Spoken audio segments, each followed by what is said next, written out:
really excited when I got asked to do this, and I thought they were going to ask me about my experiences at Leeds University and going to Ritz's and Ricky's and going down to Ellen Road when the Arsenal Leeds games used to be decent games of football. But alas, they've challenged me with talking about being a successful CEO through challenging times. I should declare we have a little bit of war in my household. I went to Leeds University. My wife went to Leeds Polytechnic, now obviously Leeds Beckett University. And my experiences of the Polytechnic at that time were the Poly Bop, which were rather remarkable, but probably not the best experience of Leeds Beckett at the time. And again, we talk about many times about how much we enjoyed our time here and how great a city it is and how innovative is a city. And Andrew and Kate talked about the one thing that I believe in fundamentally as a business, which is investment.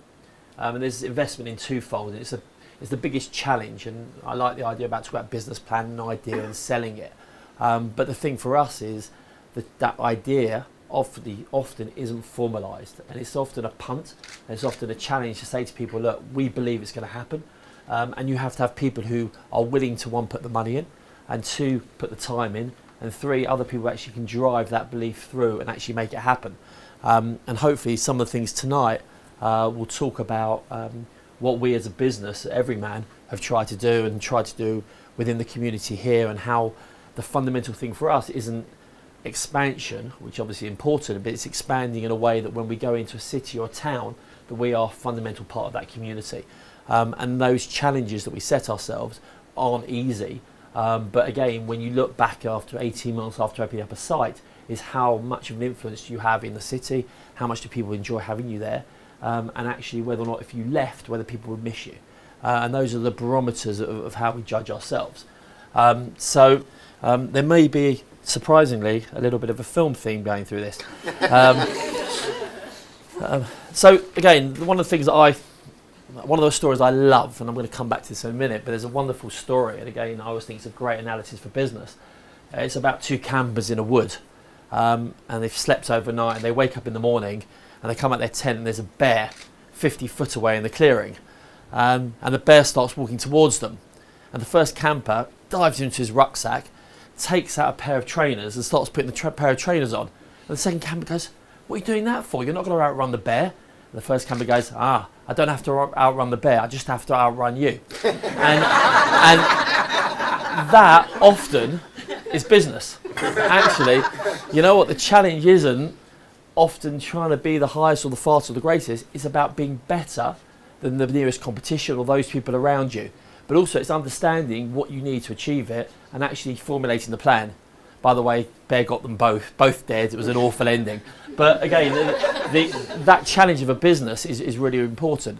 But you have to know what you need, you have to know why you need it, and you have to know where you're going to. So, by the way, there's prizes afterwards. There's free alcohol if anyone can actually get all the films throughout the evening. Obviously not supplied by me, but supplied by the university. Why do I love this one? I love this because two little mice fell in a bucket of cream. First mouse gave up quickly and drowned. The second mouse wouldn't give up.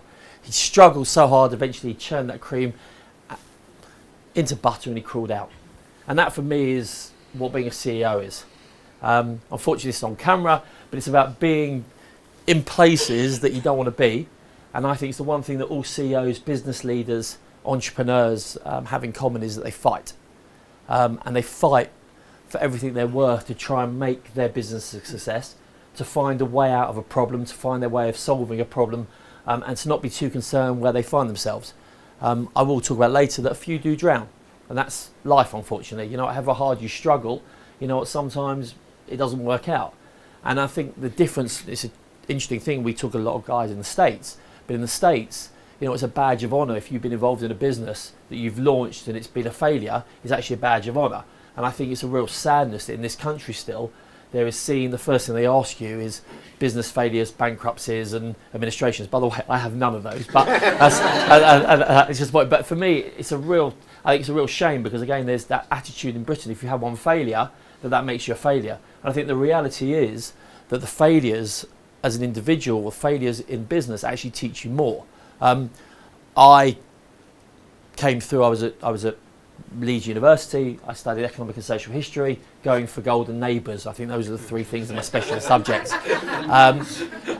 And after that, I did the milk round and luckily got accepted by Coopers. And then went on to a very small corporate finance firm. But the two interesting things happened to me, and again, I probably was 23, 24 at the time. The first one was I had an interview on the milk round. I had 3 accounting firms I applied to. I wanted to go do sports management. I wanted to go and work for IMG because that was to me the mecca of all things. And someone said you had to be either a lawyer or an accountant to go and work for IMG. And I was too thick to be a lawyer, so I chose to be an accountant. And so the challenge of that was, so I applied for 3 accounting firms, and Coopers accepted me, and I had an interview with another accounting firm. And I got there, and after 15 minutes, the guy firstly gave me a maths test, which I thought was kind of interesting, even though I'd done economic and social history. And then after 15 minutes, he was looking. It was the last interview of the day, and he was bored out of his mind. And I looked at him and went, "You're bored."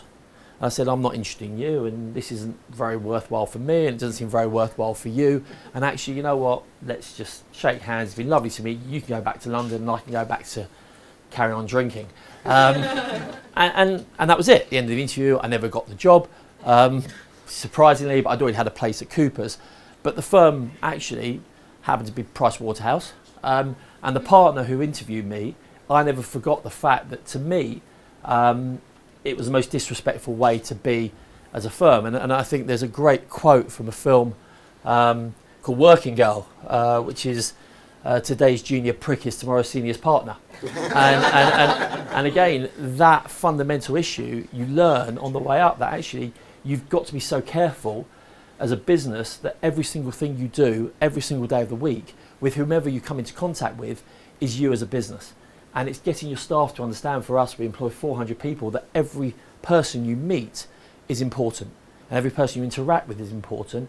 And every person who comes into your workplace is important. And especially in this day and age with Twitter, Facebook, TripAdvisor, Instagram, everything you can think of, that every person has an opinion and every person has a voice. And it's a real challenge of a business to get that thing across. And I learned that. And to me, the fact that Pricewaterhouse merged with Coopers wasn't great for me, but nevertheless, it was that first impression. That was my first impression of PW, and it's a great firm, and don't get me wrong, but that was my first impression. And going back to business failures, I went from Coopers to a small corporate finance firm. I joined there at the beginning of 2000, and it was a complete disaster. We spent 2.5 years. We were doing leisure and media, and unfortunately, the leisure and media industry collapsed in I think April 2000. And so we were chasing deals, and I had 2.5 years where we didn't do a deal, we didn't achieve anything. We managed to take one business that went from, it was a thriving shrink wrap Harvard graphics business, it went to nothing. We did interactive TV company, it was about to float for 30 million, that fell down the drain. But again, these were great, and I look back, it was the best times I ever had, because everything I could have done wrong, I learned there. And it sounds funny, but actually, it's an amazing experience. That you have to have failures. And you have to learn to get it wrong. You have to learn that sometimes things aren't rosy. You have to learn the fact that there's one only thing that matters in business, and that is cash. Cash solves a lot of problems. And if you haven't got cash, and you haven't got money to invest, and you haven't got time to turn things around, it only goes one way. So I love this analogy, because actually for me, it's about the struggle of achieving it. This is Everyman. This was what I inherited back in 2009. I came in to do as a favour to a guy. I had a business called Nanny Tax. We were the largest provider of payroll services to nannies and employees. I bought that when I was 32, and I would put an MD in, and I wanted to sort of move away so I could actually sell the business. And I was looking for something else to do, and I said to a guy who I'd known actually through football, "If you've got anything that's in trouble, give me a call, and I don't really want a job, but I'll come and look at it." And he said, "We've got this business that we've just bought. We had the Everyman enhanced, and we just bought 7 other cinemas. We've got an amazing investor group, but actually we've got a few problems." And I said, "What are the problems?" He said, "Well, the staff are useless, and the sites are worn, and the infrastructure's gone. We're still paying people by cash." I said, "But what are the real problems?" And the real problems were actually, it was an amazing, underneath the surface of it, it was an amazing business, and it was a rough diamond, and it just needed a group of people to really understand how to bring that out. So this was Hampstead. This is an amazing cinema called Screen on the Green. This is a cinema in Walton-on-Thames. This is in Baker Street, and a bit sort of magician like David Blaine like. I will show you how these changed later on in time. So again, this is one of the easier ones, the slides here. You know, this is the old Lion King. Again, so the past. I'm a great believer in history and culture. I mean, I believe that fundamentally understanding the soul of a business is fundamental to knowing where it needs to go. To any business, understanding what it is about that business that makes it special is fundamental. What its past is. All right, go back in history, go and read books about. So I read about the Everyman. You go back, it was originally a drill hall. It then became a theatre. And then it became a cinema in 1933, and it showed rep cinema, and it was a real institution within Hampstead, serving the local community. It went bankrupt in 1999, was rescued by a guy called Daniel Brock, and he was the one who had this idea of changing it from a rep cinema into this idea of serving alcohol and wine, and again, totally different from how it looks now, but the concept of actually taking independent cinema, putting some money in, and actually changing the focus and changing the game, because cinema had changed, and a lot of businesses, you know what, there's a great line that says even if you're on the right track, if you just sit there you'll get run over.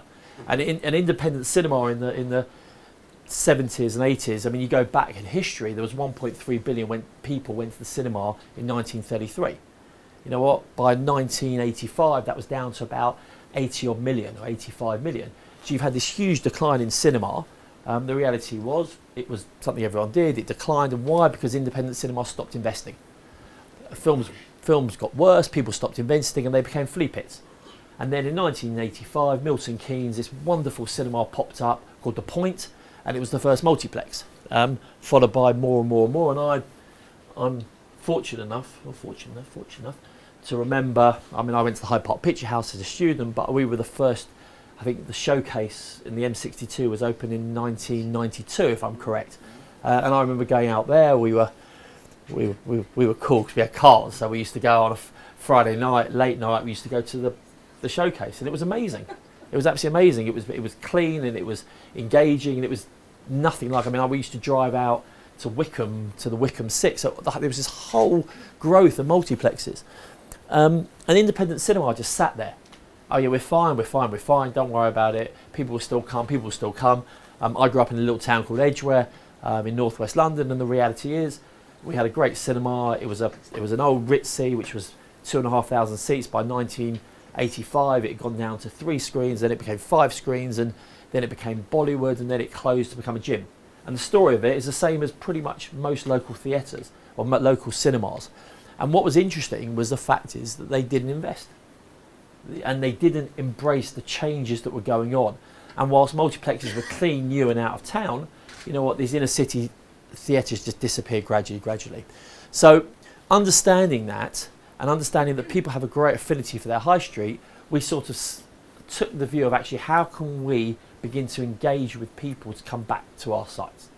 And we started with the hub of it, of saying, okay, where have we come from? Why do people come to our sites? And how can we change things? And the first thing was very, very simple. When I looked at the business, there were a number of things that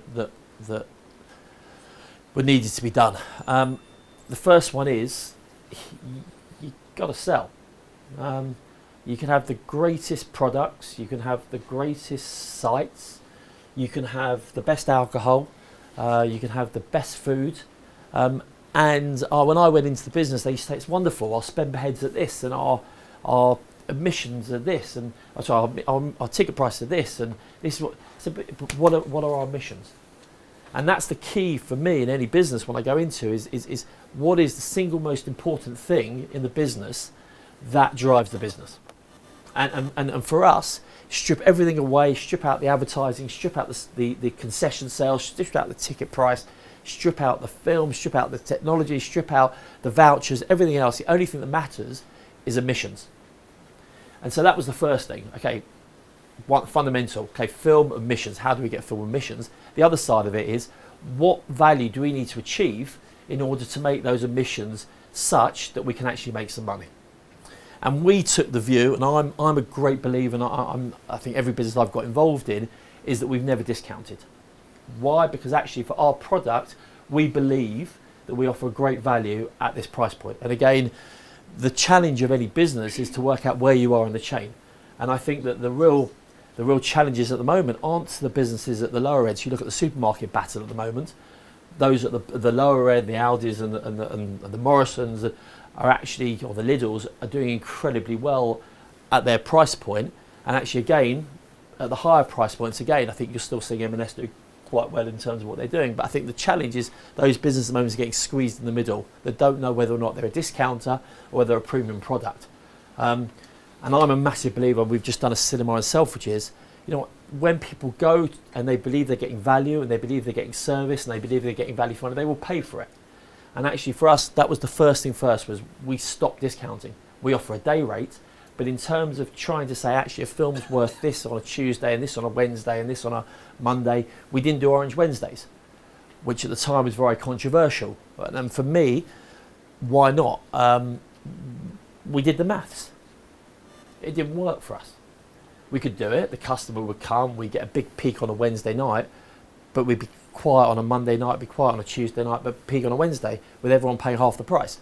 And actually for us as a business, we couldn't survive. So again, the challenge was actually, we can't do Orange Wednesdays. Yes, we got some flack for it, but actually once you believe in that philosophy, you have to carry it through, and we carried on through. So once you understand the fact that emissions, in our case money, sales cure all evil, the other side was actually controlling the expenditure. And we were in a very, very interesting position where we had a very worn infrastructure in terms of people and staff. And again, the best challenge I have is, I believe, making your businesses as variable cost base as possible. So for us, the challenge when I came into business is that every single day of the week, the payroll was almost the same. And actually for us, if we had a good week, payroll was here. If we had a bad week, payroll was here, which is slightly illogical, but you know what, we got through it. And it's the little things that we taught our staff. So we do fresh popcorn, unlike multiplexes, which isn't this fresh. We do fresh popcorn, and then you throw away the popcorn away. So the staff say to you, can we have the popcorn at the end of the evening? And you say, yes, absolutely no problems at all. So they used to have the popcorn, and they used to put it in one of the containers. Now the containers, the popcorn, you're going to throw away. Cost of it, nothing. The containers cost 27p. At the time, they've gone up. No, but they cost 27p. But the reality was that if you've got 3 or 4 staff each day having popcorn out of a container, it costs you £1. Doesn't matter, no one cares about £1. But the reality, over the course of a year, that's £365. And actually over the course of 10 sites, or 8 sites at the time, that's £4,000 a year. And that is pure profit. And what we try to educate our staff is actually, I would rather pay for them to go out and have a real proper party, or give them money in form of bonuses or incentives or whatever else, than £4,000 to go on paper cups to another company. And it was that sort of idea of actually really educating them about what the value of the minor things, the detail, and that was an easy one because it was popcorn, but there were examples of that over, most businesses are massive, and people don't focus necessarily on 15p here, 20p there. And if you do, and you analyse it over the course of a year, it really does add up. And if you can find 5 or 6 things, again, we did the same thing with staff. You know what, if you're running shifts, and actually the difference between a shift lasting half an hour earlier or half an hour later can be £10. Can be £10 of staff costs. And if you can cut £10 of staff costs, it's not cutting hours off people, it's not giving any less of a service, it's just you've got people doing nothing for half an hour at either end of the day. And actually if you can cut that £10 over the course of the year, again, it's significant money and it adds up. And actually you do that over site, it makes massive savings. So for us, that's a big challenge for me as a business, is working out where your variable cost bases are and change. The Yoda, the doyen of everything. And no presentation should ever not have Yoda in it, especially in the cinema. I love that saying. It's very similar to another saying that I went to nearly buy a publishing business back in 2000, and we went into this building and there was logos all over the wall, and the best one I saw, and it stuck with me for ages, was the only thing better than a yes is a no, maybe is a fool's gold. All right? And it's one thing I repeat to all of my staff and all of my team over and over and over again, is actually spend your time on things that are going to happen or not going to happen. All right? And you put all your effort into it. For the fact that you're doing stuff for tomorrow, maybe, you're just focusing your effort on things that may not be achieved. And if you've got to find out if it's achievable or not achievable, you've got to make a decision whether or not you can achieve it or not achieve it. And if you believe you can, go for it. If you're just going, yeah, potential, you know what, and all businesses are the same. Ours, we have a limited number of staff, and actually you can't do everything. So focus on the things that really, really matter. So for Everyman, the challenge for us is we had 29 people at head office when I came in. Within 9 months, all of those people had left. In the nicest possible way. Now, the reason why, some of it was outsourcing, and we decided, again, I'm a great believer in making your variable cost base, especially for small businesses. I think larger you get, it's harder. But for small business, having a variable cost base is fundamental. So payroll, HR, call centres, try and outsource those as much as you can, because actually, you know what, you can turn the tap on or off and you can use it and utilise it. And there's some great deals out there. I mean, I'm a great believer at the moment, outsourced HR. I think it's a phenomenal way forward. I think not enough people do it. I think too many people use, there's law firms that again, a lot of people have in-house lawyers. Again, for me, the challenge is to find a source where you can call on that expertise when you need it and turn it off when you don't need it. But why, for me, did we change we had 29 people, and they'd had 2 CEOs before me, and they had a CEO of another business before that. So that was 3 within 15 months. And the big challenge for me was that, a bit like the Grand Duke of York, you know what, I want people to march up the hill with me. And I don't want them to look behind going, you know what, this guy is going to go up the hill, and 2 minutes later, he's going to be gone, probably shot. And then the guy behind me is going to say, you know what, march down again. And what they do is we'll march up the hill, and they go like that, and you know what, and you know what, it takes time. And for me, especially when you're turning around a business, you have to have people who believe in you, and you have to have people who are willing to follow you up the hill. And actually, some of them you want to run ahead of you, because actually they're so excited to be there. And for me, with the Everyman, the challenge was that we had a team of staff they were great people, but they needed to change, and we needed people who embraced the culture. So we needed, one of the great things that, again, we did, and when I say we, I'm a great believer in we, it's not just me. I was a CEO, I had some great directors who worked alongside me, who were executive directors. I had some great staff who worked. So I've always seen Everyman as a collective, as a we. We banned the use of the word cinema. Really small thing. All the literature changed from cinema to venue, right? A bit arsey to call it venue, but actually, why venue? Because for me, the whole concept of what we looked at, and going back to what we said at the beginning about the history and the past, was that a cinema is a place where you go and watch film. A venue is a place where you go and spend time. And you spend an hospitality venue. And for us, the challenge of the business was that we wanted people, and I'm a great believer, and for those who know it, the best example is when someone goes for lunch at the Ivy, they turn around and say, I went for lunch at the Ivy. And they're being very pretentious by saying, I went for lunch at the Ivy. But what are they saying? The big point of the sentence is, I went for lunch at the Ivy. And the Ivy becomes the most important part of that conversation. And either you understand what the Ivy is, and you go, oh, that's cool. Or you don't know what the Ivy is, and you look at that person and go, look, he's kind of cool. He goes to the Ivy, so it must be kind of cool. And again, it's a weird social habits, very interesting. But again, if you just go for lunch somewhere, I say I went out for lunch, you know what the important part of the sentence become the lunch rather than where you went. And it's just social dynamics, and it's just an English teacher would be far better explaining it than I would. But for me, that was the same thing we did with the Everyman, is that when you watch a film, Skyfall, Imitation Game, or whatever film you want to go and watch, when you come out of that film the following morning, someone says, where did you go last night? They say, I went to see Skyfall, I went to see the Imitation Game. Right? They don't really say where they went to see it, because it doesn't matter. And they have a bizarre thing that every person they talk to, they don't say, where were you sitting?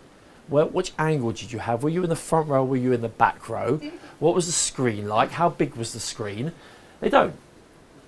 Because actually no one cares. Everyone's convinced, in the same way as this lecture theatre, you're sitting looking at me, and you perceive in a weird way that every person has the same angle as you.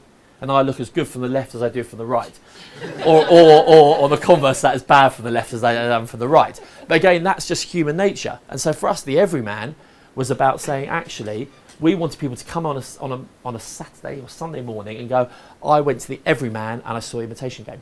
And it changes the social element of the Everyman. And it changed it from a cinema to a brand. And actually that was the second part of what we were trying to achieve. What we're trying to do, we weren't trying to be a cinema, we were trying to be a brand. And we were trying to develop that brand, and we were trying to develop something that would sit really well within the community.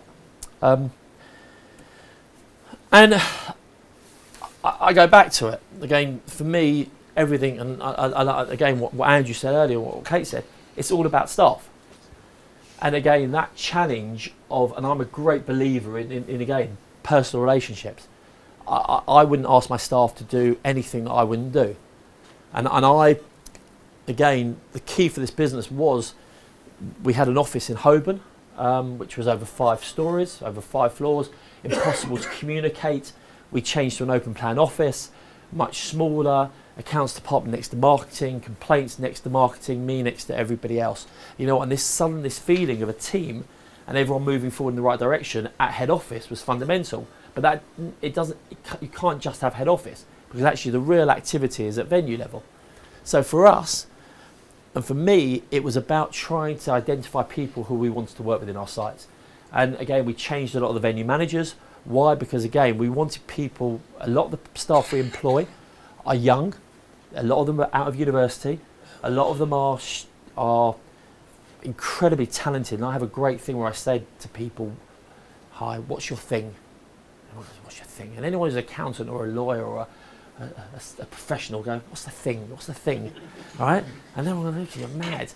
The thing is the thing that they love, or the thing that they are. And the thing is musicians or actors or artists, or they want to be a film director, or they want to go and do dance, whatever it is.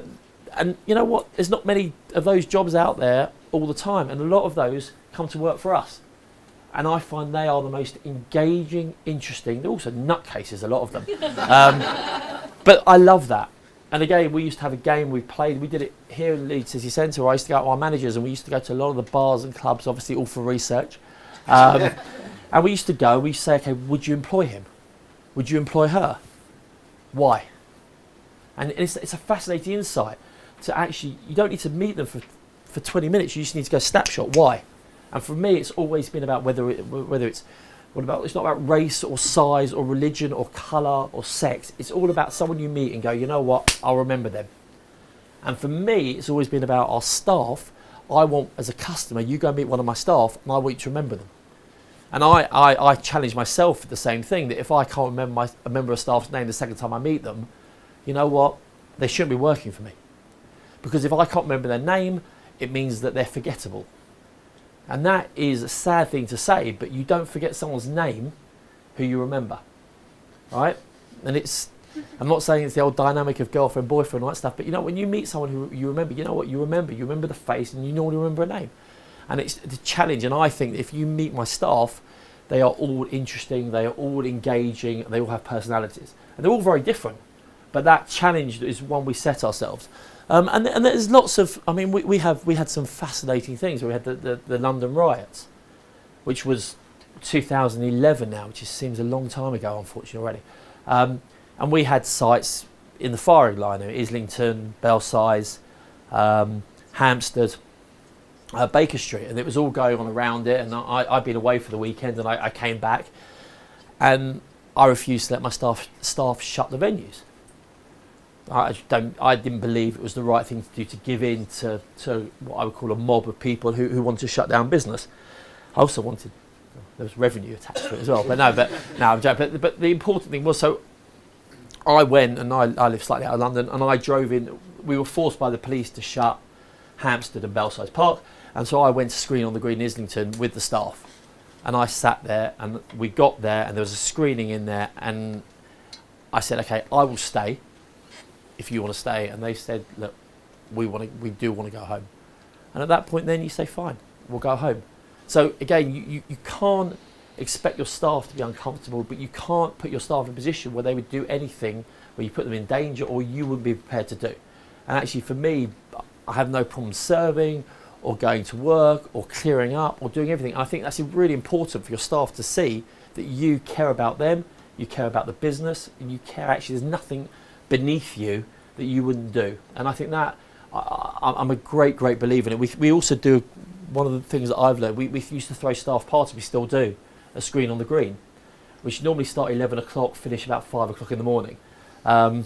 Which again, why did we throw those staff parties? Because actually it was this idea of a team, and also you learn so much about your staff from actually spending time with them outside of work.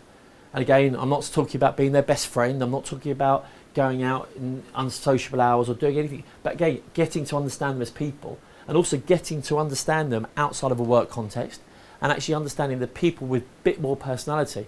And we used to use those staff parties as actually always a way of seeing which people we think could progress to a higher level. And we've always promoted internally every single person. So every single manager of ours started off at hospitality, and they've come through the ranks. And actually a lot of those then gone to work at head office. And we're a great believer, if there's a 24-year-old kid who we think has potential, you know what, Dr. Pepper, what's the worst thing that can happen? Give them a chance. And they never, ever let you down. They make mistakes, but you know what? I said Arsene Wenger makes mistakes, but you know what? They make mistakes. But I would rather have someone who is young and hungry and has something about them, and actually at the end of the day you look back 3-4 years later and you go, wow, look what they've become. And that idea of investing in people and being patient with people, I think is the most rewarding way of a business to achieve it.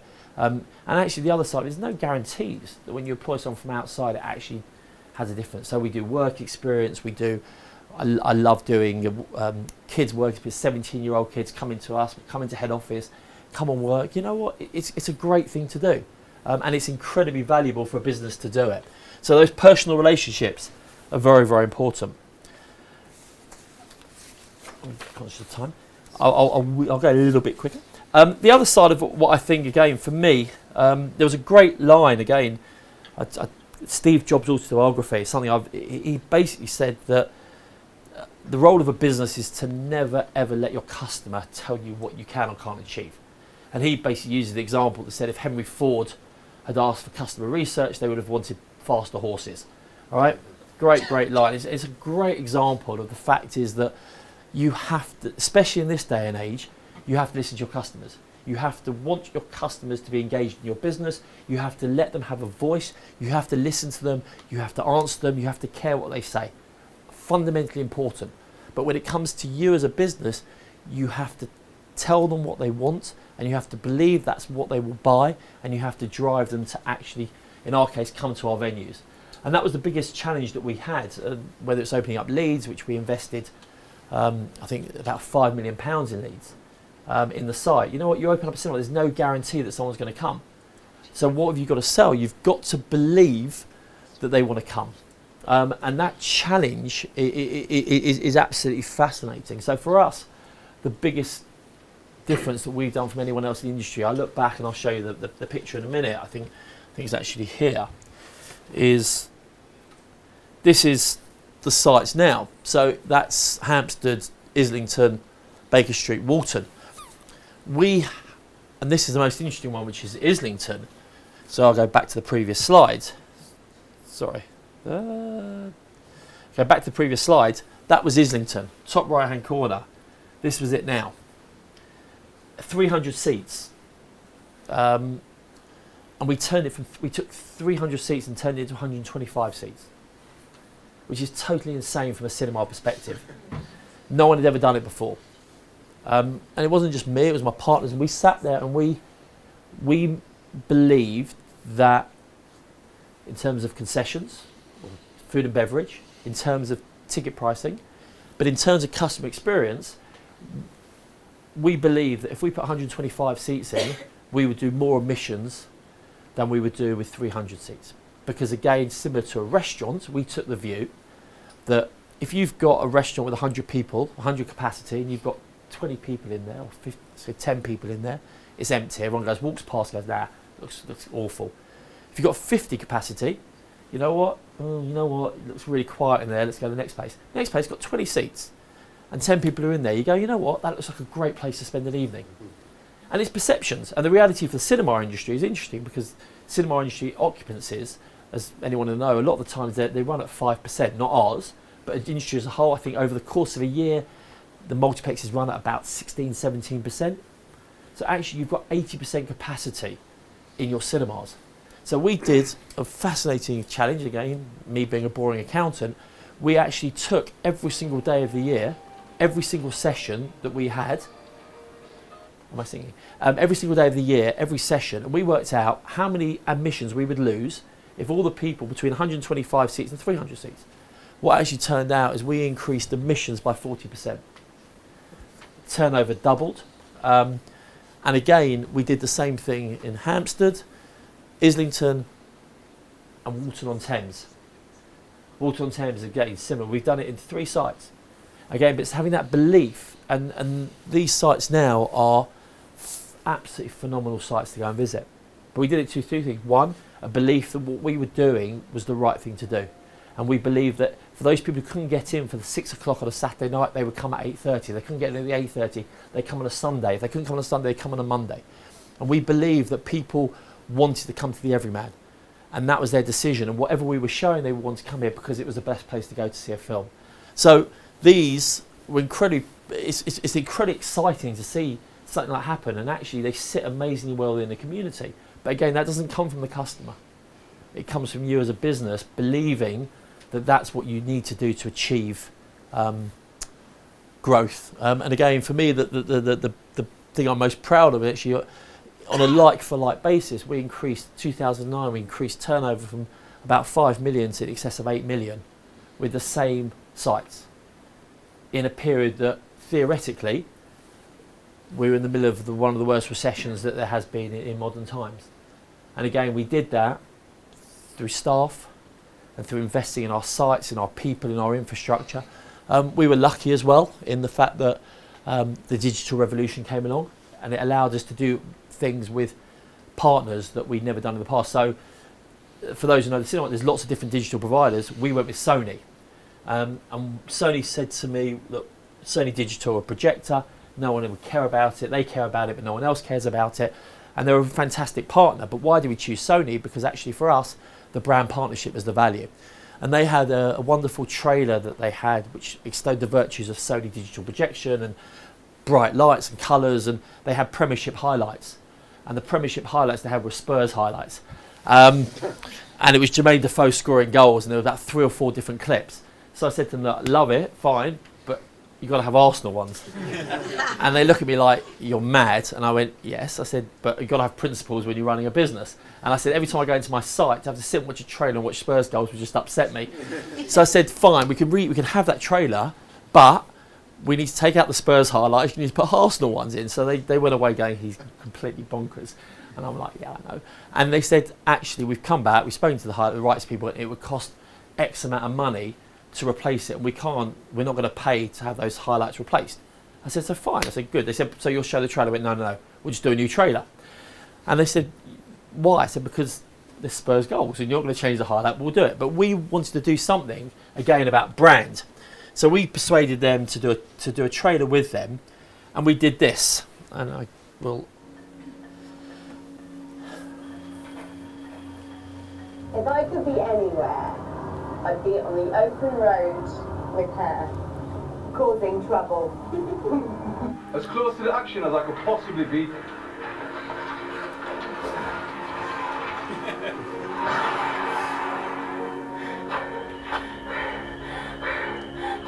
I just want to be scared. I love being scared.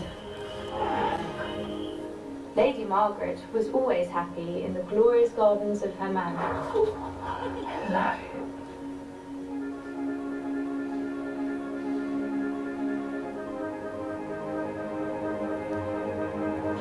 Right at the heart of the battle, every time. Beautiful. She wants romance, and that's all that matters.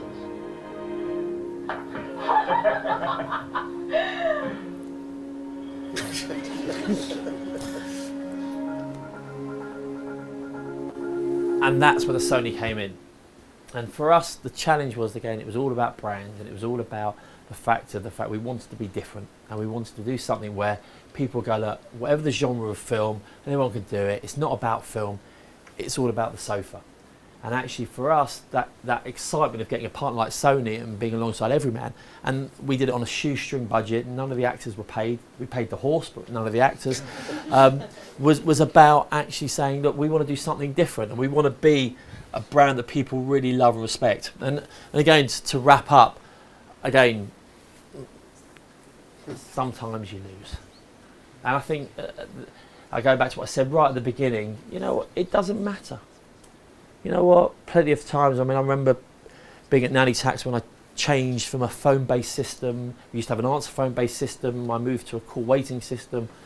And the day we did it, the Inland Revenue sent out 3,500 letters to our customers saying they were entitled to a refund, which was incorrect. So suddenly we went from having 300 calls a day to nearly 1,000 calls a day, because obviously they couldn't get through, they cut the call waiting, and the whole system crashed. And it was complete mayhem, and I got it completely wrong. But you know what? But we got through it, and we wrote, and we apologised, and we dealt with it. And you know what? Sometimes you get it wrong, and it doesn't matter. You always make decisions, and sometimes, they say, sometimes in business it snows, sometimes the projector crashes, sometimes you get things totally wrong. And you know what? They're not the end of the world. And people obsess about getting things wrong, but you'd rather be in a position that you win or lose than actually not be in a position where you actually try to achieve something. And standing still is never and ever an option. And I think, again, just to end, my favourite piece of film, again, I will go back through if anyone wants to know which the films are. It's Al Pacino, and it's a great thing that actually in business, and going back to the title, there's no such thing as a successful CEO. All right, there is no such thing as knowing what to do in a situation. The only thing you can do is sometimes, you know what, you try and do all the right things, and sometimes it is a game of inches. Sometimes, as with Everyman, you know what, 5 years before or 5 years later, you know what, it might not have worked out the way it's worked out.